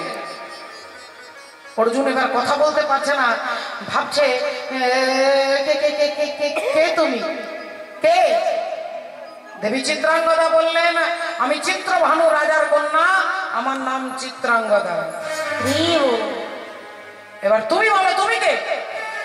অর্জুন বললেন আমার পরিচয় দেওয়ার মতো কিছু নেই, আমি হলাম তৃতীয় পাণ্ডব অর্জুন, আমি তৃতীয় পাণ্ডব অর্জুন। বললেন আপনি কি সেই অর্জুন? আপনি কি সেই অর্জুন যে অর্জুনের নাম আমি ছোটবেলা থেকে শুনছি, আমার মায়ের মুখে, জেঠিমার মুখে, ঠাকুমার মুখে, দিদিমার মুখে? আপনি কি সেই অর্জুন? অর্জুন বললেন আপনি কার নাম শুনছেন আমি তো বলতে পারবো না, তবে আমি তৃতীয় পাণ্ডব অর্জুন। দেবী চিত্রাঙ্গদা বললেন হ্যাঁ হ্যাঁ হ্যাঁ, আপনি সেই আমার ছোটবেলা থেকে শুনতে শুনতে আমি বড় হয়েছি। আর যেদিন থেকে আপনার নাম শুনেছি, আমি মনে প্রাণে শপথ নিয়েছি আমি অর্জুন ছাড়া কাউকে বিয়ে করব না, আমি অর্জুন ছাড়া কাউকে বিয়ে করব না। এই আগুনে হাত রাখো আর ফাগুনে মুখ ঢাকো।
ঢাকো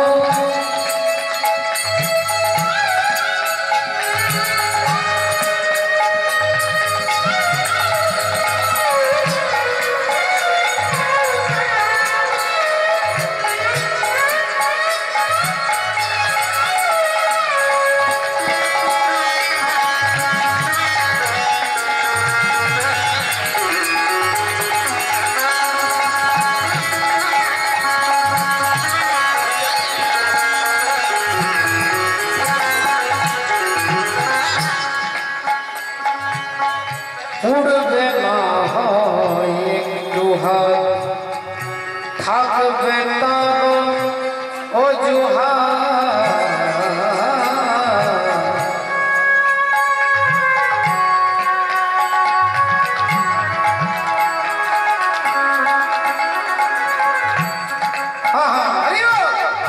উড়বে না হয় একটু হাত থাকবে তার অজুহাত স্বপ্ন পুড়ে ছাই হতো স্বপ্ন পুড়ে ছাই হতো তার বদলে পুরলো হাত সেই গহনে প্রেম রাখো সেই গহনে প্রেম রাখো সেই প্রেমে মাখো এই আগুনে হাত রাখো আর ফাগুনে মুখ ঢাকো এই নিরাশা রিভেলাই এই নিরাশা রিভেলাই মিছে জীবনে ছবি আঁকো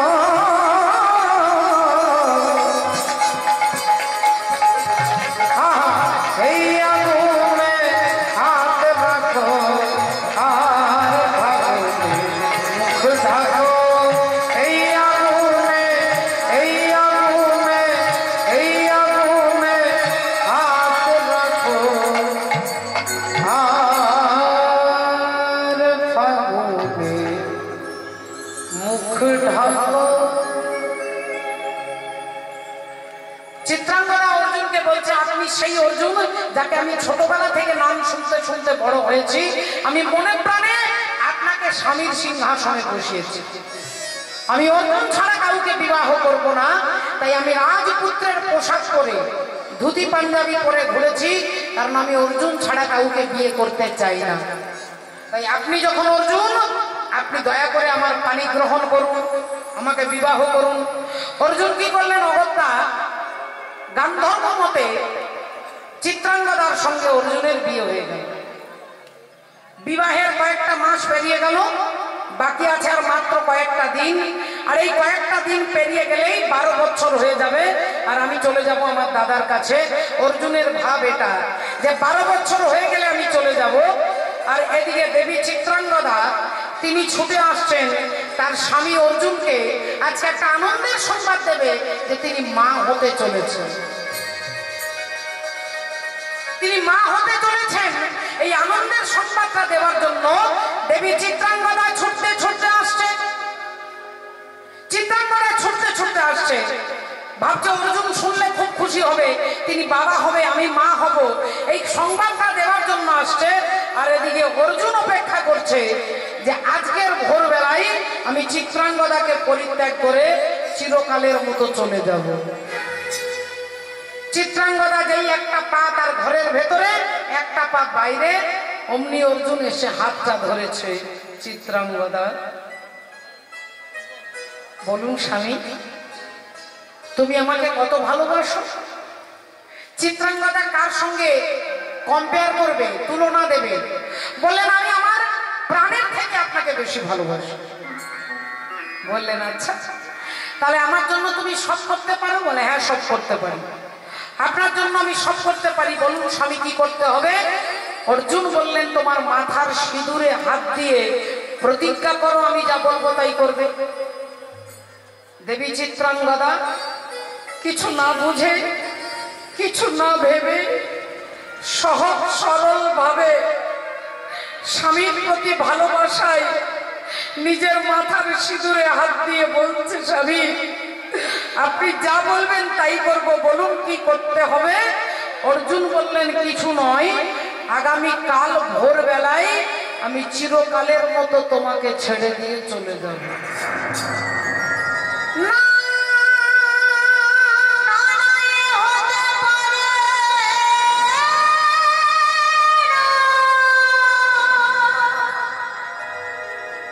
ও গো স্বামী গো,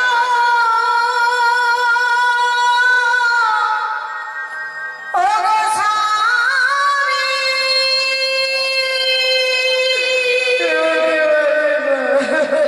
না নয় হতে পারে না।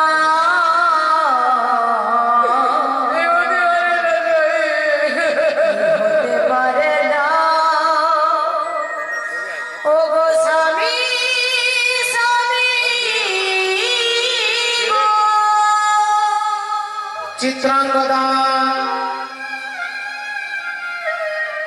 মাথার সিঁদুরে হাত দিয়ে প্রতিজ্ঞা করে বলেছ, আমি যা বলবো তাই করবে, আর যদি করতে না পারো তোমাকে বিধবা হতে হবে।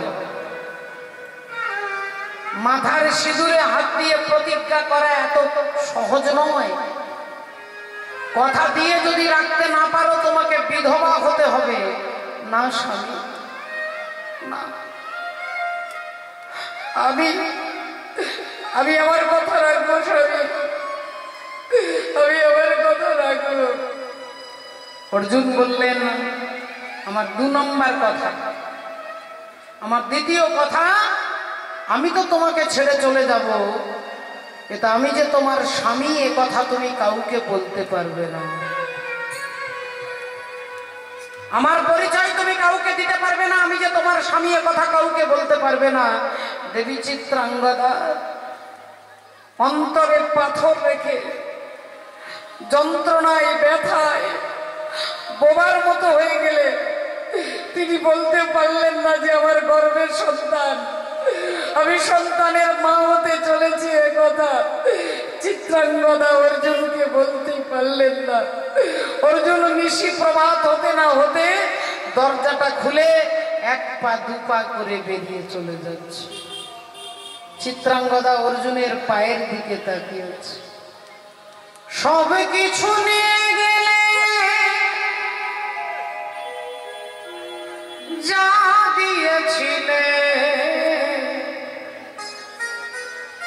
আনন্দ হাসি গান সব তুমি নিলে, যাবার বেলায় শুধু নিজের অজান্তে স্মৃতিটাই গেলে তুমি ফেলে, তুমি চলে গেলে আবার বলা কিছু ছিল না,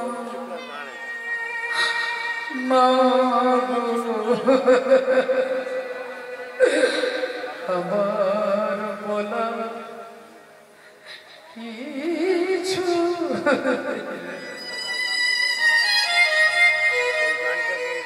দুহাতে তোমার গো এত কিছু ধরে গেল, ধরলো না শুধু এই স্মৃতিটা, রয়ে গেল শেষ দিন, রয়ে গেল সেদিনে প্রথম দেখার সেই তিথিটা। কোথা থেকে কখন যে কি হয়ে গেল, সাজানো ফুলের বনে ঝড় বয়ে গেল। সে ঝড় খাবার পরে পৃথিবী আধার হলো, তবু দেখি দ্বীপ গেছ জেলে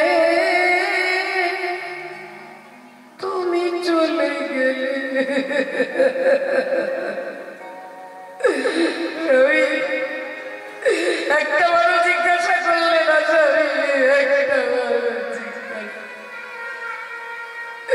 আমার মনের কথা একটা বারো আপনি জিজ্ঞাসা করলেন না। অর্জুন হাঁটতে হাঁটতে চলে গেলেন, চিত্রাঙ্গদা অজ্ঞান হয়ে মাটিতে পড়ে গেলেন। কিছুক্ষণ পরে যখন জ্ঞান ফিরে আসছে, দেখছে অর্জুন তখন কত দূরে চলে গেছে। চিত্রাঙ্গদা ভেবেছিলেন আত্মহত্যা করবেন, কিন্তু আত্মহত্যা করবে কি করে মা? তার গর্ভে যে সন্তান, তাকে তো বিনা দোষে মারতে পারবে না। তাই চিত্রাঙ্গদা শত দুঃখ, শত ব্যথা, শত যন্ত্রণা বুকে নিয়ে সেই সন্তানের জন্ম দিল, যার নাম হলো অর্জুন পুত্র বভ্রুবাহন।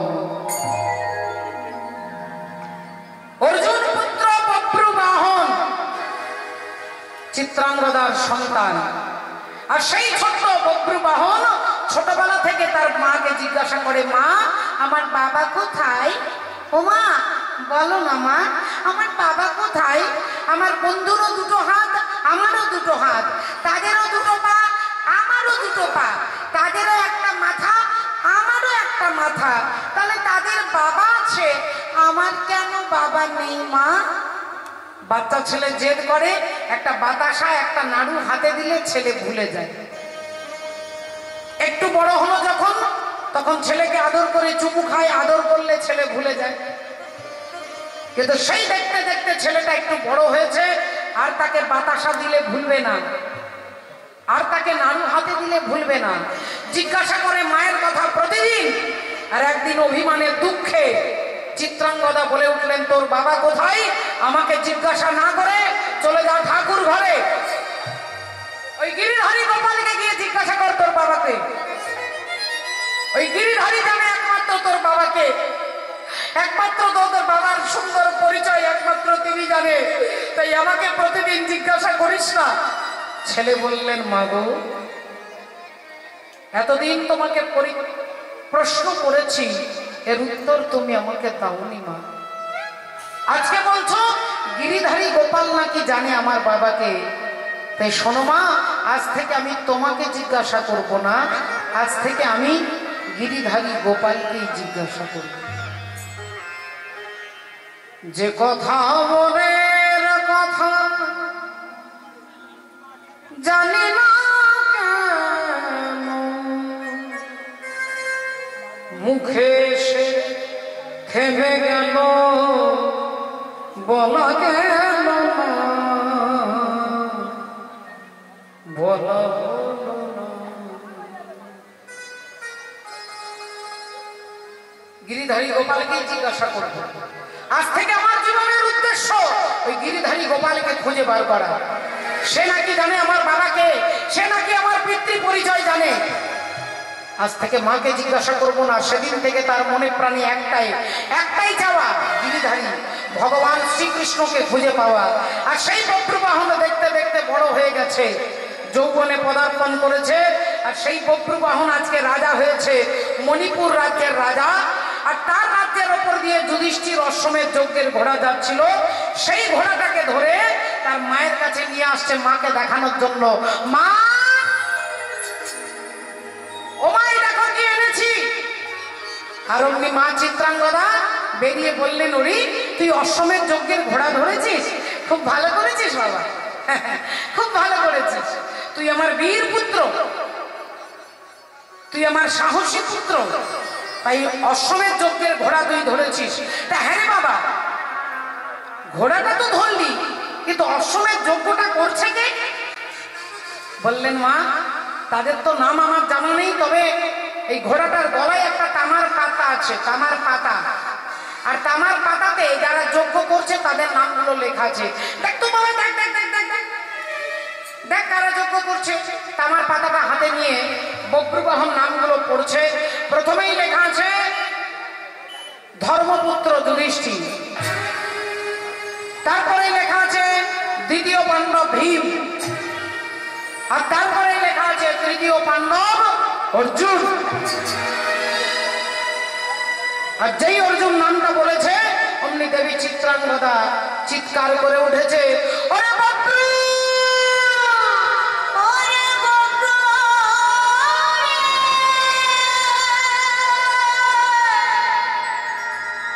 ও তুই ছেড়ে দে, ওরে বক্রু, তুই ছেড়ে দে বাবা, ছেড়ে দে, ছেড়ে ওই ঘোড়াটাকে ছেড়ে দে বাবা, ছেড়ে দে,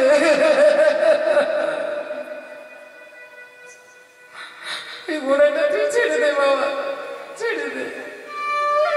মা, এক্ষুনি তুমি বললে আমি নাকি তোমার বীর পুত্র, আমি নাকি তোমার সাহসী পুত্র, আবার এক্ষুনি বলছো ঘোড়াটাকে ছেড়ে দিতে, কেন মা? বললেন, ওরে তোর বাবা আমাকে ছেড়ে চলে গেছে, তুইও যদি আমাকে ছেড়ে চলে যাস তাহলে আমি কি নিয়ে থাকবো বাবা, আমি কি নিয়ে থাকবো, কি নিয়ে থাকবো, ছেড়ে দে বাবা, ছেড়ে দে। ছেলে বললেন, মা ঘোড়াটা ধরবো না ছেড়ে দেবো সেটা পরের কথা, আগে তুমি আমাকে বলো মা, তুমি আমাকে বলো। আমি যুধিষ্ঠির নাম বললাম তুমি চুপ করে শুনলে, আমি ভীমের নাম বললাম তুমি স্থির হয়ে শুনলে, আমি অর্জুনের নাম বলতেই তুমি কেঁপে উঠলে কেন? আমি অর্জুনের নাম বলতেই তুমি চমকে উঠলে কেন? সত্যি করে বলো মা, অর্জুনকে বলো, বলো জননী, বলো অর্জুনকে, আজ তোমাকে বলতে হবে, বলো, বলো মা, বলো, নইলে তোমার পায়ে মাথা ঢুকে আমি মরবো, বলো অর্জুনকে। চিত্রাঙ্গদা দেবী বলে উঠলেন, ওরে বক্রু, আমি তোর বাপের কথা বলতে পারবো না বাবা, আমি তোর বাপের কথা বলতে পারবো না। ছেলে বললে, এ তো ঠাকুর ঘরে কে না, আমি তো কলা খাইনি, আমি তোমাকে জিজ্ঞাসা করলাম অর্জুনকে, আর তুমি বলছো আমি তোর বাবার কথা বলতে পারবো না। তাহলে জননী গো, অর্জুন কি আমার পিতা? বলো মা, বলো, চুপ করে থেকো না মা, অর্জুন কি আমার জন্মদাতা পিতা, যাকে আমি এতদিন পাগলের মতো খুঁজেছি? আমি আমার পিতৃ পরিচয় জানতে চেয়েছি তোমার কাছে, সেই অর্জুন কি আমার বাবা? বলো মা, বলো। বুঝতে পেরেছি মা, অব্যক্ত কোনো বেদনা তোমার ভেতরে রয়েছে যা তুমি বলতে পারছো না। আমি প্রতিজ্ঞা করে বলছি মা, আমি প্রতিজ্ঞা করে বলছি, অর্জুন যদি আমার পিতা হয় তাহলে সেই অর্জুনকে তোমার পাশে আমি দাঁড় করিয়ে দেব, সেই অর্জুনকে আমি তোমার পাশে দাঁড় করিয়ে দেব। এই বলে আজকে বক্রু বাহন ছুটছে, আর এদিকে ভগবান শ্রীকৃষ্ণ তিনি লীলাময় পুরুষোত্তম শ্রীহরি, জগতে কারোর অহংকার তিনি রাখেন না। অহংকার করেছিলেন দ্রৌপদী, দ্রৌপদী ভেবেছিলেন আমি পঞ্চসতীর মধ্যে একজন সতী, আমার নাম সকালবেলায় করলে মানুষের সৌভাগ্য বৃদ্ধি হয়। আর সেই দ্রৌপদীর একটা অহংকার ছিল যে আমার মতো সতী নারী জগতে কেউ নেই। আর সেই মা দ্রৌপদীর একটা বাসনা ছিল, যদি কর্ণকে আমি স্বামী রূপে পেতাম, কর্ণ যদি কুন্তির ছেলে হতো তাহলে কর্ণ আমারও স্বামী হতো, এটা মনে মনে তার বাসনা ছিল। অন্তর্যামী ভগবান শ্রীহরি একদিন পঞ্চপাণ্ডবকে নিয়ে জঙ্গলে যাচ্ছে, যেতে যেতে যেতে হঠাৎ দ্রৌপদী যুধিষ্ঠির স্বামীকে বলছে, স্বামী ওই ওই ওই যে ওই যে দেখুন না, দেখুন না, ওই যে আম গাছে একটা আম পেকে আছে, স্বামী ওই আমটাকে আমাকে পেড়ে দিতে পারবেন? যুধিষ্ঠির বললেন, এই আবার এমন কি কথা, তুমি দাঁড়াও, এক্ষুনি আমি নিয়ে আসছি। এটা সোনার গয়না হলে বলতাম এখন ৯১,০০০ টাকা ভরি, ৯১,০০০ টাকা ভরি সোনার গয়না, হরি বল। তাহলে ওটা চাইলে হয়তো একটু চিন্তা করতে হতো, এটা গাছের একটা আম চেয়েছে, এটা দিতে পারবো না। যুধিষ্ঠির মহারাজ গাছের ওপরে চেপে আমটা তুলে এনে আর দ্রৌপদীর হাতে দিতে যাবে। আর যেই দিতে যাবে অমনি পেছন থেকে ভগবান কৃষ্ণ হাতটা ধরেছে। আরে আরে আরে এ তুমি কি করলে যুধিষ্ঠির দাদা? হায় হায় হায় হায়, তুমি আমটা পেড়ে দিলে। যুধিষ্ঠির বললেন গাছের আম পেড়েছি না, কি হয়েছে? ভগবান বললেন এই গাছ যেমন তেমন গাছ নয়, এই গাছের তলায় একজন সাধু 24 ঘন্টা ভজন সাধন করে, আর 24 ঘন্টার মধ্যে ওই একটাই ফল তিনি সেবা করেন, একটাই ফল তিনি সেবা করে। আর তুমি সেই ফলটাকে পেড়ে দ্রৌপদীকে দিতে যাচ্ছ, তাহলে আজকে সারাদিন ঋষি উপবাস যাবে, আগামী কাল আবার গাছে একটা ফল ধরবে, তাহলে একটা দিনের জন্য তোমার জন্য তিনি উপোস থাকবে, তাহলে তোমার সেবার অপরাধ হয়ে যাবে না? যুধিষ্ঠির সঙ্গে সঙ্গে হাতে ধরেছে কৃষ্ণ, আমি তো জানি না, আমি তো কিছু বুঝতে পারিনি, তাই গাছের ফলটাকে পেড়ে দিয়েছি, এবার যা করার তুমি করো, তুমি করো। ভগবান বললেন আমারও কিছু করার নেই, গাছ থেকে আমটা পেড়ে নিয়েছো, আর কি হবে? আর তো কিছু করা যাবে না। যুধিষ্ঠির বললেন কেন? মুখং করতি বাচালং পঙ্গুলং হয়তে গিরিমে যাতে কৃপাতা মহাং বন্দে পরমানন্দ মাধব। তুমি যদি ঘোড়াকে হাঁটাতে পারো, বোবাকে কথা বলাতে পারো, তাহলে এই মাটি, এই গাছের আমটা যেটা আমি গাছ থেকে পেড়ে নিয়েছি, এটা গাছে আটকাতে পারবে না। ভগবান বলেন ঠিক আছে, চেষ্টা করে দেখবো, আমটা আমাকে দাও। এখন ভগবানের হাতে, রাধে রাধে, ভগবানের হাতে আমটা দিয়েছে, ভগবান আমটা মাটিতে রেখেছে, আর আমটা মাটিতে রেখেছে, রেখে বলছে তোমাদের সবাইকে সত্যি কথা বলতে হবে, সত্যি কথা বলতে হবে, সত্যি যদি বলতে পারো এই আমটা গাছে আটকে যাবে। যুধিষ্ঠির তুমি তোমার মনের সত্যি কথাটা বলো। যুধিষ্ঠির বললেন আমার জীবনের একটাই সত্য, আমি যদি কোনোদিন রাজা হই তাহলে এই রাজ্যটাকে আমি ধর্মরাজ্যে পরিণত করব। আমটা মাটিতে ছিল, একটু উপরে উঠে গেছে। ভীম তুমি বলো। বললেন আমি দুঃশাসনের রক্ত দিয়ে দ্রৌপদীর চুলে খোপা বেঁধে দেব। অর্জুন তুমি বলো। বলে আমি নিজের হাতে যেন কর্ণকে বধ করতে পারি। আম একটু একটু করে উপরে উঠে যাচ্ছে, সবাই শক্তি বলছে, আম একবারে গাছের ডালের কাছে চলে যাচ্ছে। এবার দ্রৌপদী তুমি তোমার জীবনের সত্যি কথাটা বলো। কিন্তু দ্রৌপদী তো পাবলিকের কাছে সত্যি বলতে পারবে না, তিনি তো বলতে পারবে না। তিনি তখন বলছে আমার জীবনের একটাই সত্য, আমি 5 জন স্বামীকে যেন সমান ভাগে ভালোবাসতে পারি। যেই বলেছে আমটা ধপাস করে মাটিতে পড়েছে। পঞ্চপাণ্ডব রেগে গেছে, দ্রৌপদী তুমি মিথ্যা কথা বললে, তোমার জন্য আমটা আবার মাটিতে পড়ে গেল। সবাই যখন 5 ভাই রেগে গেছে, তখন ভগবান বলছে আচ্ছা আচ্ছা আচ্ছা ঠিক আছে ঠিক আছে, তোমরা ভেতরে যাও ভেতরে যাও। আসলে নারী জাতি তো অনেক কথাই বলতে পারে না, তোমরা ভেতরে যাও ভেতরে যাও। পঞ্চপাণ্ডবকে ঘরের ভেতরে ঢুকিয়ে দিয়েছে। দ্রৌপদীর কানে কানে ভগবান বলছে আচ্ছা আমটাকে কি গাছে আটকে দেব, গাছের ডালে আটকে দেব? দ্রৌপদী বললেন যদি গাছের ডালে আটকাতেই পারতে তাহলে আমার 12টা বাজিয়ে ছাড়লে কেন? পাবলিকের কাছে আমি মিথ্যেবাদী তুমি প্রমাণ করে দিলে। আচ্ছা কৃষ্ণ তুমি বলো তো আমার মনের কথাটা তুমি জানলে কি করে? আমার মনের কথা তুমি কি করে জানলে? তুমি কোনখানে ছিলে?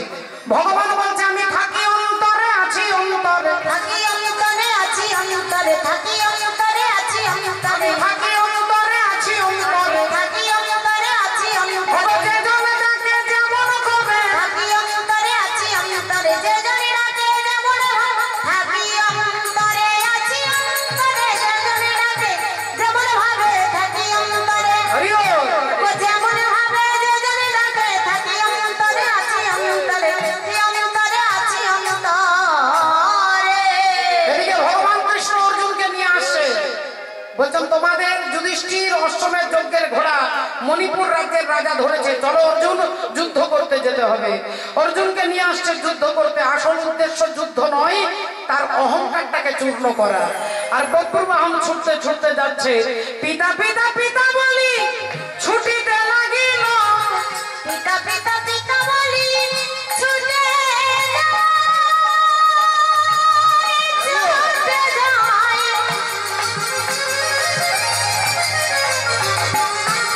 ও গো পিতা গো,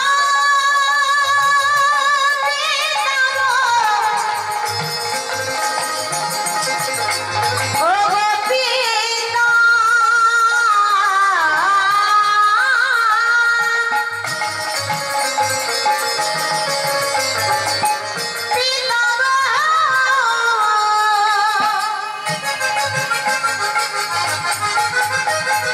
হে পিতা পিতা পিতা বলি ছুটিতে লাগিল, পিতা পিতা পিতা বলি ছুটিতে লাগিল, অর্জুনের সম্মুখেতে আসিয়া দাঁড়ালো, অর্জুনের সম্মুখেতে আসিয়া দাঁড়ালো, অর্জুনের সম্মুখেতে আসিয়া দাঁড়ালো।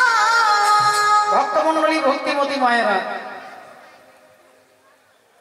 আজকে বক্রবাহন অর্জুনকে বাবা বলে ডাকছে।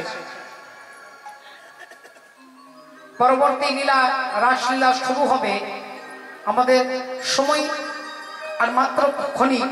কয়েকটা ভজন গানের আদেশ করেছেন কমিটির দাদারা, ভাইরা, কাকারা, বাবারা যারা রয়েছেন। আমরা সেই ভজন গানে প্রবেশ করব। আজকে দেখুন, সেই বক্রবাহন বাবা যেই বলেছে, অর্জুন অমনি বলে উঠলেন, তুই আমাকে বাবা বলছিস? তোর মা কোনো অসতী নারী, তোর মা কোনো পুরোটা অপবিত্রা নারী। আর অমনি বক্রবাহন বললেন, তুমি আমার মাকে অসতী বলেছ, আমি তোমার মুন্ডচ্ছেদন করব। এই বলে বক্রবাহনের সঙ্গে অর্জুনের যুদ্ধ হচ্ছে। কে? অর্জুন তো জানে না যে আমার ছেলে, কিন্তু বক্রবাহন জেনে গেছে যে আমার বাবা। বক্রবাহন যুদ্ধ করতে চাইনি, কিন্তু অর্জুন যেই বলেছে তোর মা অসতী, অমনি বক্রবাহন রেগে গিয়ে প্রতিজ্ঞা করছে, তোমার ঘর থেকে মুন্ডটাকে আলাদা করে দেব। আর অমনি গঙ্গা দেবী একটা বান হয়ে অর্জুনের হাতে ধরা দিল, আর সেই বানটা নিয়ে অর্জুনের মস্তকটাকে আঘাত করতেই অর্জুনের ধর থেকে মুন্ডটা আলাদা হয়ে গেল। এবার চিত্রাঙ্গদা বলছে, তুই আমার স্বামীকে মেরেছিস, আমিও তোকে হত্যা করব। যদিও আমি তোকে জন্ম দিয়েছি, কিন্তু আমি মা হয়ে ছেলেকে হত্যা করব। যেই মা মারতে যাবে ছেলেকে, অমনি ভগবান বললেন, দেবী চিত্রাঙ্গদা, এতে তোমার পুত্রের কোনো দোষ নেই। মা গঙ্গা দেবী অভিশাপ দিয়েছিল যে একদিন অর্জুনের ছেলের হাতে অর্জুন মরবে। তাই গঙ্গার দেওয়া অভিশাপটাকে সত্য করবার জন্য আজকে অর্জুনের মৃত্যু হয়েছে। আর তুমি একজন সতী নারী, তোমার পাতিব্রতা ধর্মকে রক্ষা করবার জন্য আমি অর্জুনকে বাঁচিয়ে দেব। এই বলে ভগবান অর্জুনকে আবার পুনরায় বাঁচিয়ে দিলেন। অর্জুন এতক্ষণ পরে চিনতে পারলেন যে আমার ছেলে বক্রবাহন আর আমার স্ত্রী হচ্ছে চিত্রাঙ্গদা দেবী। তাই মাননীয় ভক্তমণ্ডলী ভক্তিপতি মায়েরা, এবার চিৎকার করে সবাই মিলে বলবো, বলো রাধা রানী কি জয়, বলো ভগবান কৃষ্ণচন্দ্র কি জয়। জয় রাধে। আমরা ভজনের মধ্যে একটু আনন্দ করতে চাই। হরি বল, হরে কৃষ্ণ। তিন লগন সে ন্যারি ও রাধা রানী हमारी,